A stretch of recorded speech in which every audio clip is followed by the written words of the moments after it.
a few moments, we're going to make official the greatest victory yet when I signed the one big, beautiful bill. And before I start, I want to tell you that I've never seen people so happy in our country because of that, because so many different groups of people are being taken care of, the military and civilians of all types, jobs of all types. We're adding things like the biggest tax cut in the history of our country, child tax credits. So many things are being added that we wouldn't even have time to discuss them. When we were doing it, John Thune and Mike Johnson right there, I see Mike, what a job they've done. What a job they've done. But you know, it was supposed to be in 3, 4, 5, 6, or 7 different bills. And I was on one of the fake news shows and I said, let's do it in one beautiful, big, we want one big, beautiful bill. I said that to this newscaster, and I think a lot of the congressmen and senators were watching, and they said, let's name the bill that, the one big, beautiful bill.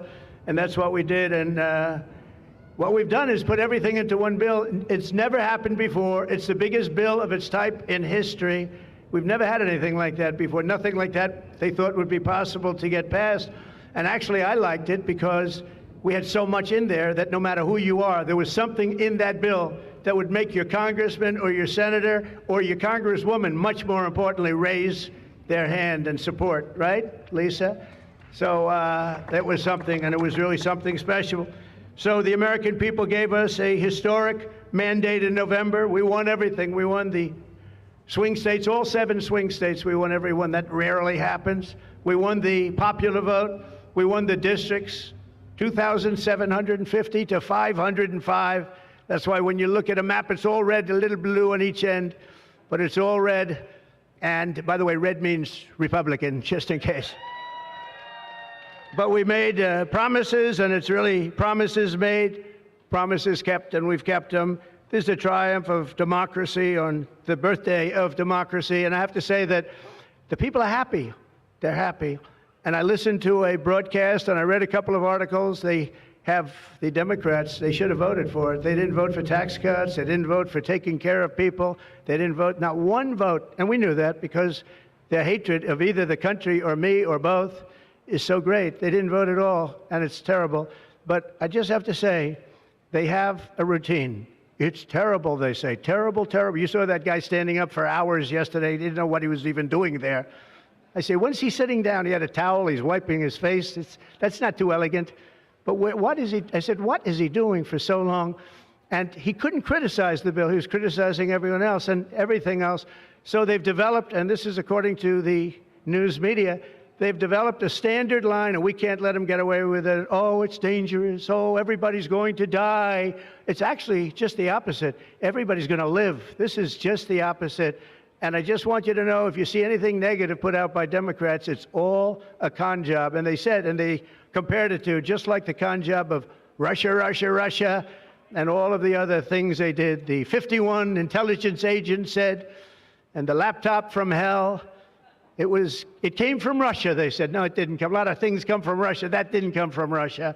And it was all proven out to be a fake job, and that's what they're doing with this. So we just have to look forward, fellas, look forward and just say what it is, because it's the most popular bill ever signed in the history of our country. Whether you're military or anybody else, this is the most popular bill ever signed.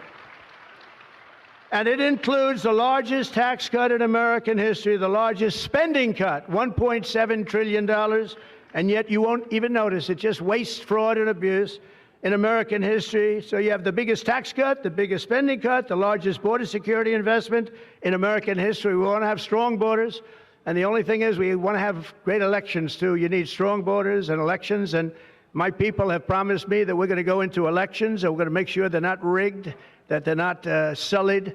We're going to make sure that the elections are going to be fair. You need 2 things. You need strong borders and you need fair elections. And we're going to make sure on the elections also. And our armed forces are one of the most vital military modernizations of all time. It will take place. So we rebuilt our military in our first term, and now we're going to modernize and remodernize our military, including building a great golden dome all over our land so that if they get nasty with us, it's going to be knocked down. It's going to make any of the golden domes, they call them the iron domes, we're calling ours the golden dome, because we did the iron domes, and we do sort of everything, if you want to know the truth, but this blows it away. We're going to keep you safe. I want to thank every member of the House and Senate who worked to get this bill on my desk, and many of them are here, and I'm not going to mention all their names because we'll be standing here, but I have to mention a few. And especially I want to thank Vice President J.D. Vance, who's been fantastic. Secretary of State Marco Rubio, who's been incredible. We have somebody that it was a passion. I think he actually loved it. It wasn't easy, but he loved it. Speaker of the House, Mike Johnson, who's right here. Speaker, thank you very much. What a job, and he worked so closely with the Senate Majority Leader, John Thune, who's a fantastic guy. And those two are a team that is not going to be beat. When you look at them and you look at their counterparts on the other side, it's not even close. I want to thank both of you people for doing an incredible job. Thank you very much, John and Mike. House Majority Leader Steve Scalise, a brave man. Steve, you know, he suffered a tragedy a number of years ago. I was at his hospital bedside that night with Melania, with our First Lady, and he had no chance. The doctor said he has very little chance, and you look better today than you did then. He didn't look particularly good that night, I will say. But I learned one thing, his beautiful wife loved him. She was a disaster, right? I told him, I said, Steve, I can only tell you one thing. I was with your family and I was with your wife, and your wife was devastated. She loves you. I've seen a lot of wives that, you know, they don't seem to be so concerned in those situations. That's the kind of wife you don't want.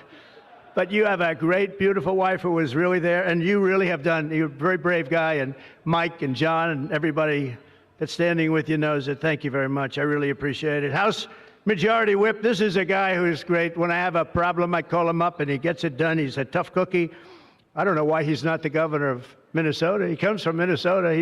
He's like, look, he goes, no, I don't want to run for governor. You know, come to think of it, I think that's a good idea. You would win so easily. The guy is terrible. You would win. You just have to take a look at that handsome face of yours, and you'd win. Tom Emmer, everybody. He did a great job. I think you should consider that, although we don't want to lose him, do we? We don't want to. Let's say we are. I think say we are. What a job you did. And Senate Majority Whip John Barrasso, who's incredible. Senate Finance Chairman Mike Crapo. Thank you, Mike. What a job. What a job. He knows that tax stuff. Him and Jason, they really know their stuff. Senate Budget Committee Chairman Lindsey Graham. What a good man he is. I see a poll. He's running, and I see a poll. He's 24 points up. That's not bad, Lindsey. That's not bad. 24 points up in the great state of South Carolina. House Ways and Means Chairman Jason Smith. What a job. Thank you, Jason. Thank you. These people are great. These are great patriots. I have to call them out. House Budget Committee Chairman Jody Arrington. Jody, thank you very much. Jody has been good right from the beginning, and so many others, and they're all here, and they fully understand. They'll never speak to me again, but that's okay. It is what it is. But I just want to thank everybody. A lot of senators here, a lot of congressmen and women here. Lisa, thank you very much, by the way. I have to thank you. Thank you very much. You've been fantastic. So this bill will fuel massive economic growth and lift up the hardworking citizens who make this country run. The factory workers, farmers, mechanics, waiters, waitresses, police officers, firefighters, coal miners. Coal is back. Beautiful. I said you can't use the word coal unless you precede it by saying clean, beautiful coal. China's right now building 68 coal generating plants, and we're putting up wind. It doesn't work, I will tell you. Aside from ruining our fields and our valleys and killing all the birds and being very weak and very expensive, all made in China. I noticed something, that with all of the windmills that China sends us, where we waste our money because it's the most expensive energy, I see that, they make about 95% of them, the wind turbines. I have never seen a wind farm in China. Why is that? Somebody check that out. Tom Emmer, would you please check that out? But all the coal miners we love and the truck drivers, in this act, we have officially made the Trump tax cuts permanent. That's the largest tax cut in the history of our country, added to substantial other cuts, which is you're going to see like a rocket ship. We're setting all sorts of economic records right now, and that's before this kicks in. After this kicks in, our country is going to be a rocket ship economically, and we've delivered no tax on tips, no tax on overtime, and no tax on Social Security for our great seniors. And that's why when you hear things like that, this is the most it's the biggest bill of its kind ever done by far. But we are going to have a situation, we are going to have something where people are going to realize the level of success and popularity of this bill. And sort of to close it out, it makes the child tax credit permanent for 40 million American families. And to increase the car affordability, it makes interest on a new car payment. So this had never happened before. You buy a car, you borrow money, you're allowed to deduct for income tax purposes your payment of interest. You're allowed to deduct it. It's never happened before. So run out and buy a car. But I have to tell you, it's only good, Mike, if it's made in America. If it's made in another country, you don't get it. And to protect 2 million family farms and other small businesses, we're eliminating the estate tax or the death tax. So if you want to leave your farm or your small business, but the farms are really, they have been devastated, to your children, if you love your children. By the way, if you don't love your children, don't even listen to what I'm saying. It doesn't matter. But if you love, would you live? Yes, I think you love your child. This one loves Barron. So I don't know if we're a small business. I think we're not. I'm not sure that we qualify. I'm sorry, darling. But you know, it was devastating. Farmers, they had to go out and borrow money. And by the way, is that Pam Bondi? Pam Bondi, raise your hand. Thank you, Pam, for being here. Attorney General, she's done an incredible job. So there won't be any, think of this, there won't be any death tax. You're not going to have to go borrow money. Your parents pass away and the farm goes into the bank's hands and gets foreclosed. That's not going to happen. And with 100% expensing for new investments, we're cutting taxes for every manufacturer who builds, expands. And we have expansion at the highest level that we've ever had it. We have hundreds of factories, including car plants and AI. It's coming into our country at levels that we've never seen. And to conclude, not only will we have the strongest economy on earth, we're also going to have the strongest borders on earth. And last month, did you see the number? 0 people crossed our border. 0 illegal people. And that's after Joe Biden let 21 million people, many of them people from gangs and prisons and drug lords and people that were mentally unbalanced.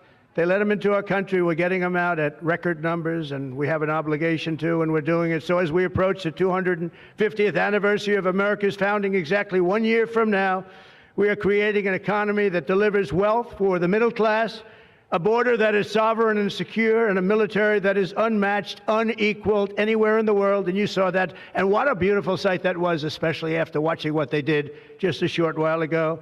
The golden age of America is upon us. We are in the golden age. It's going to be a period of time, the likes of which I don't think this country has ever experienced before. We're going to make America great again, and it's happening very fast. We love you. We thank you for being here. Enjoy the fireworks tonight. And First Lady, I want to thank you. You have been unbelievable. You think it's easy being First Lady? It's not. Thank you all very much. Happy 4th of July. God bless you all. Thank you very much, everybody. All right, that's President Trump wrapping up remarks from the South Lawn of the White House. Wrapping up remarks on the South Lawn, he is about to head downstairs to the South Lawn where he's going to sign his big, beautiful bill into law in front of military families he has gathered there with him. Military families, it turns out, from Whiteman Air Force Base, home to the B-2 bombers that dropped bunker busters over Iranian territory 2 weeks ago. Let's go ahead and bring in Chief National Security Correspondent Jennifer Griffin. Jennifer, tell us about those pretty impressive flyovers we saw. Well, Jillian, it's very touching to have heard the president pay tribute to, he said, 100 families, service members and their families from Whiteman Air Force Base. Of course, that's where home to the B-2 bomber. 7 of those B-2 bombers flew over Iran and dropped those 14 massive ordnance penetrators on the 2 nuclear sites, and then, of course, the Tomahawks from the submarine, the Ohio-class submarine, fired on the Isfahan site. But to see him call out those airmen, some of the B-2 bombers who flew round trip 37 hours without stopping, air refueled along the way by about 50 different air refueling teams. Some of the mechanics from that flight are at the White House right now, and they will be watching the fireworks of a different sort than what they saw 2 weeks ago. Jillian? We're looking live, Jennifer, at a shot of the president who's about to sign the big, beautiful bill into law. He is surrounded by White House officials, by cabinet secretaries, by key members of both chambers of Congress who helped move the bill through its many drafts and get it signed, passed through both chambers. Historic moment, as he has been touting all afternoon long. This is going to go down in history as his landmark legislation, President Trump's version of Obamacare or of President Biden's infrastructure bill. Mark Meredith is standing by. He is there, I think, still on the South Lawn. Jillian, I sure am. We're still here on the South Lawn as the president is surrounded by those congressional delegations that pushed his legislative and tax policy package over the finish line. It was the president himself who wanted this to happen today on the 4th of July. It was a deadline that almost seemed impossible a few weeks ago, even maybe a few days ago, given some of the action that we saw in the Senate. But as the president talked about, he believes this package is going to be beneficial when it comes to the tax cuts that will last for a long period of time. No taxes, at least for a few years, on Social Security benefits, on overtime, as well as tips. That was a campaign promise that the president made, and we saw the Democrats try to catch back up on during the cycle because it's proved to be so popular. We'll look to see what the polling is like in the weeks, months ahead. And the president also had a chance